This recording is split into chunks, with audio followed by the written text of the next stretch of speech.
مذکورہ آیت نضر ابن حارث کے بارے میں نازل ہے، جو بڑا جھگڑالو تھا، فرشتوں کو اللہ کی بیٹیاں کہتے تھے،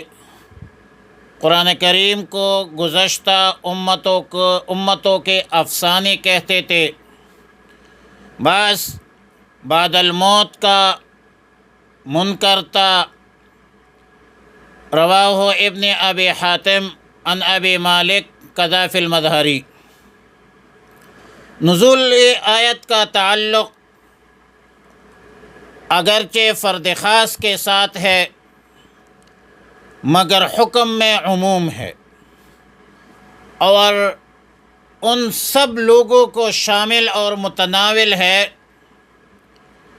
جو نضر ابن حارث کی